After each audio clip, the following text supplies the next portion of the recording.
নরেন্দ্র মোদীর birth certificate পাওয়া যাবে তো? শিশির বাবুর বার্থ সার্টিফিকেট আছে তো? বাংলার মাটির থেকে ধুলিস্যাৎ করে দিতে হবে বিজেপিকে। এটা যারা হিন্দু ধর্মের স্বঘোষিত ঠেকেদার, তারা স্বয়ং জগন্নাথ দেবকে নিয়ে খিল্লি করছে। যারা প্রকৃত সনাতন ধর্মে বিশ্বাসী হিন্দু, তারা বিজেপি করে না। যারা বিজেপি করে তারা জালি হিন্দু, ছদ্মবেশী হিন্দু, দাঙ্গাবাজ। এদের বর্জন করুন। এর ভগবানও পাল্টে নিয়েছে। এখন রাম আর চলবে না বলে মা দুর্গা আর মা কালীর আশ্রয় নিয়েছে। ये डर बहुत अच्छा है। কে কি খাবে, কে কি পড়বে, কে কার সাথে প্রেম করবে, কে কার সাথে কথা বলবে, কে কাকে বিয়ে করবে, সেটা বিজেপি ঠিক করে দেবে। কত বড় লাঠের বাট বিজেপি। বিজেপি যদি কোনোদিন বাংলায় ক্ষমতায় আসে, শুধু আমাদের মাতৃভাষা কেড়ে নেবে না, আমার মায়ের পাত থেকেও মাছ কেড়ে নেবে। এটা আপনারা হতে দেবেন কোনোদিন? মনে রাখবেন সেই স্লোগানটা, মারবি যত, কাটবি যত, ফুটবে তত ফুল, রক্ত দিয়ে লিখে যাব আমরা তৃণমূল। বাংলা বিরোধী বিজেপি বাঙালি এবং বাংলা আমাদের মাতৃভাষার বিরুদ্ধে আক্রমণ করছে। এদের বিরুদ্ধে আমাদের রুখে দাঁড়াতে হবে। এই প্রতিজ্ঞা আমাদের করতে হবে, এই শপথ আমাদের নিতে হবে। অনেক বক্তা বলছিল, খুব ভালো লাগলো, পরিযায়ী পাখির মতো প্রধানমন্ত্রী উড়ে উড়ে আবার এসছিলেন বাংলায়। কিন্তু যেটা আমার সবচেয়ে ভালো লাগলো সেটা হচ্ছে মমতা ব্যানার্জির ভয়ে নরেন্দ্র মোদী নিজের ভগবানও পাল্টে নিয়েছে। এখন রাম আর চলবে না বলে মা দুর্গা আর মা কালীর আশ্রয় নিয়েছে। ये डर बहुत अच्छा है।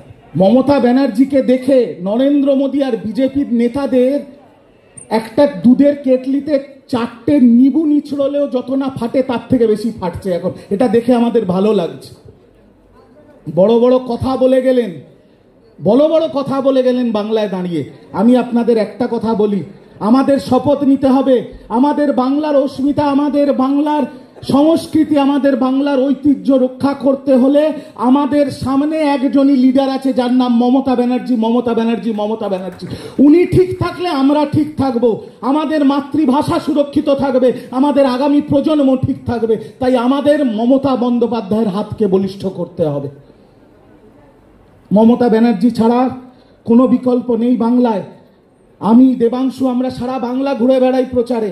দলের আশীর্বাদে প্রচুর জেলায় যাওয়ার সুযোগ হয়। আমি আপনাদের দায়িত্ব নিয়ে বলছি, বাংলার প্রথম স্থানে কোনো ভ্যাকেন্সি নেই।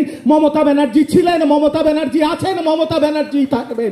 বাকিরা সেকেন্ড আর থার্ড পজিশনের জন্য রামবাম লড়াই করছে।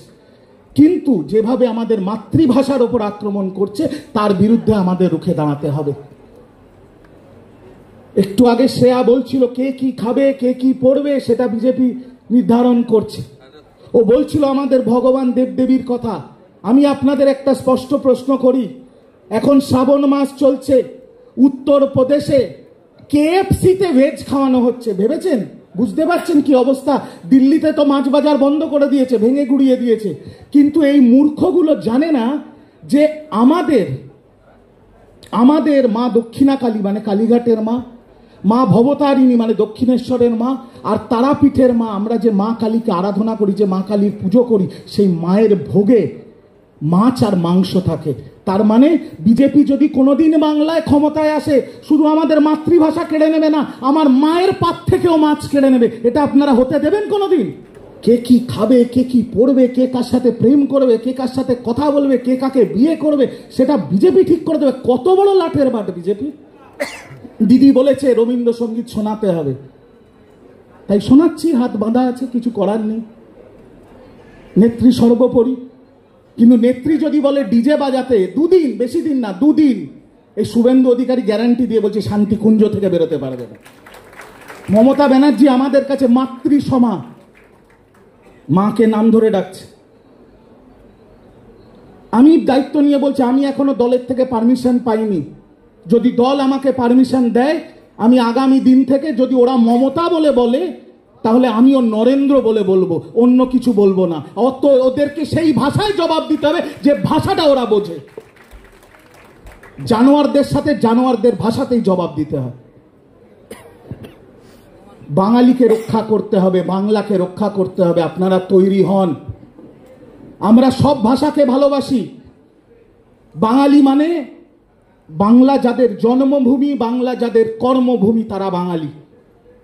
প্রচুর হিন্দি ভাষাভাষী মানুষ বহু দশক আগে বাংলায় এসছে, তাদের বাচ্চারা বাংলায় পড়াশুনো করে, তাদের বাচ্চারা বড় হয়ে এখন বাংলায় চাকরি করছে। তারা বাঙালি নয়। বাংলা মানেই বাংলাদেশি। আর এই নির্বাচন কমিশন এখন বিজেপির শাখা সংগঠনে পরিণত হয়েছে, পেছনের দরজা দিয়ে এনআরসি করার চেষ্টা করছে, কারণ বাংলার কোনোদিন ভোটে জিততে পারবে না বলে। বলছে আধার কার্ড ভ্যালিড নয়, রেশন কার্ড ভ্যালিড নয়, বার্থ সার্টিফিকেট দেখাতে হবে। আমার একটা প্রশ্ন, এত ক্যামেরা আছে, শিশির বাবুর বার্থ সার্টিফিকেট আছে তো? আছে? নরেন্দ্র মোদীর বার্থ সার্টিফিকেট পাওয়া যাবে তো? আর যদি আধার কার্ড বৈধ না হয়, তাহলে আমার প্রশ্ন, বিদেশ ভ্রমণের জন্য পাসপোর্ট আছে, রেশন তোলার জন্য রেশন কার্ড আছে, আইটির জন্য প্যান কার্ড আছে, ভোট দেওয়ার জন্য ভোটার কার্ড আছে, তাহলে আধার কার্ডটা কি, কিসের জন্য? এই প্রশ্ন তো আপনাদের করতে হবে সোশ্যাল মিডিয়ায়। আমাদের আইটি সেল প্রাণপাত করে লড়াই করছে, কিন্তু তার সাথে আপনারা যারা আছেন আপনাদেরও লড়াইটা করতে হবে। আপনারা কিন্তু এখন যেভাবে রাজনীতি হচ্ছে, আমাদের ফ্রন্টলাইন ওয়ারিয়র হচ্ছে আপনারা, কিন্তু তার মধ্যে একটা জিনিস মাথায় রাখতে হবে, আমিত্বটা ছাড়তে হবে। দিদি বলেছে আমি নয় আমরা। এখন কিন্তু প্রধান কাজ, মমতা ব্যানার্জি জিন্দাবাদ, অভিষেক ব্যানার্জি জিন্দাবাদ নয়। মমতা ব্যানার্জি জিন্দাবাদ ছিল, আছে, থাকবে, অভিষেক ব্যানার্জি জিন্দাবাদ ছিল, আছে, থাকবে। এখন সোশ্যাল মিডিয়ার প্রধান কাজ বিজেপিকে কাউন্টার করা, বিজেপির মিথ্যাচারকে মুখোশ খুলে দেওয়া, সেটা আপনাদের করতে হবে। এইটা ভালো করে করতে হবে। আপনারা এক একজন যোদ্ধা।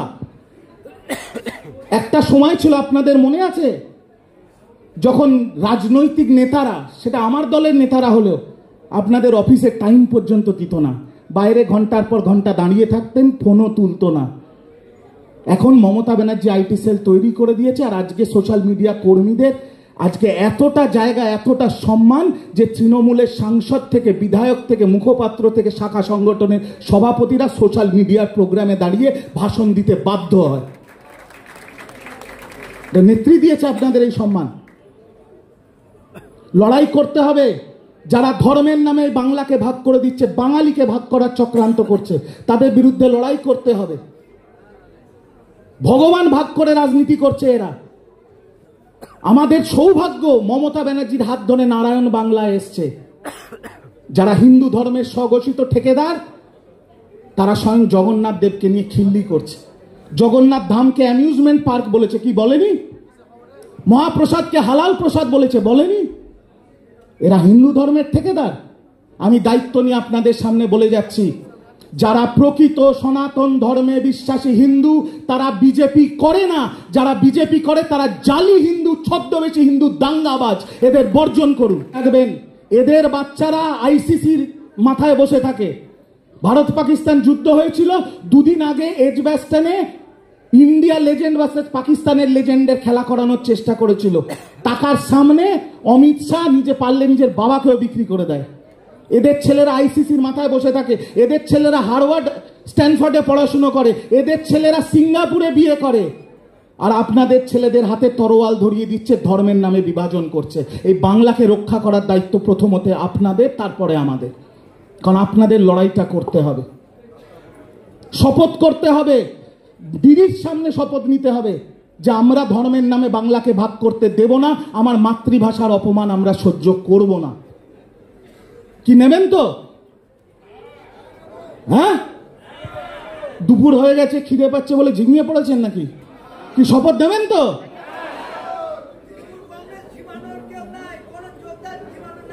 তাহলে গলা একটু জোর করতে হবে তো, শপথ নিতে হবে তো, বিজেপিকে হাঁটাতে হবে তো, এই বাংলার মাটির থেকে ধুলিস্যাৎ করে দিতে হবে বিজেপিকে। এটা হচ্ছে আমাদের টার্গেট। আর সিপিএম এর কলা চোরগুলো এখন বিজেপির কাছে বিক্রি হয়ে গেছে, ওদের নিয়ে বেশি কথা না বললেও চলবে। দিদি যেটা বলেছে, ওরা শূন্য থেকে এবার মহাশূন্যে চলে যাবে। মানুষের কাছে এদের কোনো গ্রহণযোগ্যতা নেই, কারণ মানুষ 34 বছরের এদের অত্যাচার ভোলেনি এখন। আমি বক্তব্য দীর্ঘায়ু করব না, অনেক অত্যাচার নেমে আসবে। বিজেপি নোংরা দল, দুর্গাপুজোর পরে এরা প্রচন্ড নোংরামি করবে। আর একটা কথা আমি দেবাংশুর সাথে আলোচনা করছিলাম, যেটা আপনাদের সম্মুখীন বলছি, তৃণমূল কংগ্রেস 250 সিট পাবে, এটা বলা বন্ধ করুন। ওভার কনফিডেন্সের কোনো জায়গা নেই। প্রতিদ্বন্দ্বীকে, শত্রুকে এত হালকায় নেবেন না। 250 বলে বলে সব কর্মীরা ঝিমিয়ে পড়ছে। আরে দল তো 250 পাচ্ছে, আমার রাস্তায় নেমে কি হবে? অত হালকায় নেওয়ার দরকার নেই। আমাদের টার্গেট 250 না, আমাদের টার্গেট বিজেপিকে 50-এর নিচে নামিয়ে আনা। তার জন্য আমাদের রাস্তায় থাকতে হবে, আমাদের আন্দোলন করতে হবে, আমাদের লড়াই করতে হবে। অনেক অত্যাচার নেমে আসবে, অনেক কালি ছুড়বে আপনাদের ওপরে, আপনাদের অ্যাকাউন্টে স্ট্রাইক মারবে, আপনাদের অ্যাকাউন্ট বন্ধ করে দেবে। আইটি সেলের সাথে যোগাযোগ করুন, লড়াই জারি রাখুন। আপনাদের ওপরে ব্যক্তি আক্রমণ করবে, ব্যঙ্গ করবে, কুৎসা করবে, সবকিছু ভুলে গিয়ে বুকের ওপরে মমতা ব্যানার্জির ছবি নিয়ে লড়াই করুন। আমি আপনাদের দায়িত্ব নিয়ে বলছি, মানুষ দুহাত তুলে আপনাদের আশীর্বাদ করবে। মানুষ একমাত্র মমতা ব্যানার্জিকে চেনে, আর কাউকে চেনে না এই বাংলার বুকে। মনে রাখবেন সেই স্লোগানটা, মারবি যত, কাটবি যত, ফুটবে তত ফুল, রক্ত দিয়ে লিখে যাব আমরা তৃণমূল। তাই তো? বাংলার মানুষ বেঈমান নয়। প্রতিটা জেলা, প্রতিটা প্রান্তিক গ্রামে 365 দিন 24 ঘন্টা যেভাবে তৃণমূল কংগ্রেসের সৈনিকরা বাংলার মানুষকে পরিষেবা দিয়েছে, আমি জানি বাংলার মানুষ দুহাত তুলে মমতা ব্যানার্জিকে আশীর্বাদ করবে। মমতা ব্যানার্জির ছবি নিয়ে মানুষের দুয়ারে দুয়ারে যান, দেখুন মানুষ আপনাকে কিভাবে আশীর্বাদ করে। আর আমার এখানে মা বোনেরা যারা আছে তাদের অনুরোধ করব, আপনারা আমাদের লক্ষ্মী, আপনারাই আমাদের সরস্বতী। আপনারা যারা রাঁধতে জানেন তারা চুল বাঁধতেও জানেন। দয়া করে বিজেপি সিপিএম যখন আপনাদের দুয়ারে ভোট চাইতে আসবে, বাড়ির দুয়ারে একটা ঝাঁটা রেডি রাখুন। আপনারা ঝাঁটা দেখি আগে তাড়াটা করুন, বাকিটা আমরা বুঝে নেব। কি ঠিক তো? ঠিক তো? তাহলে আর বেশি কথা বলবো না, দেবাংশু বলবে। ভালো হয়েছে ওকে আমার আগে বলতে, আমি ওর আগে বলছি, কারণ ও বলার পর খুব মুশকিল হয়ে যায় বক্তব্য রাখা। তাই শুধু বক্তব্য শেষ করার আগে এইটুকুই বলবো, আমার মাটি সইবে না, ইউপি বিহার হইবে না, বাংলা আমার বাংলাই রবে। 26-এ ভীষণ খেলা হবে, ভীষণ খেলা হবে, ভীষণ খেলা হবে। রেডি তো? রেডি তো? তাহলে আমার সাথে বলুন, মমতা ব্যানার্জি। বিল পেমেন্ট বা রিচার্জের জন্য এখনো লম্বা লাইনে দাঁড়িয়ে সময় নষ্ট করছেন? তখন সবকিছু ডিজিটাল, আপনিও হয়ে উঠুন smart. Mobile recharge, DTH recharge, electricity bill payment, গ্যাসের বিল পেমেন্ট, ফাস্ট্যাগের মতো সমস্ত কিছুই এখন হাতের মুঠোয়। এমনকি প্যান কার্ডও বানাতে পারবেন খুব সহজে। আর প্রতিদিন স্ক্র্যাচ কার্ডের মাধ্যমে জিতে নিন লাকি গিফট। বন্ধুদের রেফার করেও ইনকাম করার দারুণ সুযোগ পাচ্ছেন আপনি। এখনই গুগল প্লে স্টোর থেকে কেডিএসপি অ্যাপ ডাউনলোড করুন আর আজই কাজ শুরু করুন। বিস্তারিত জানতে স্ক্রিনে দেওয়া নাম্বারে যোগাযোগ করুন অথবা ভিজিট করুন স্ক্রিনে দেওয়া আমাদের অফিসের ঠিকানায়।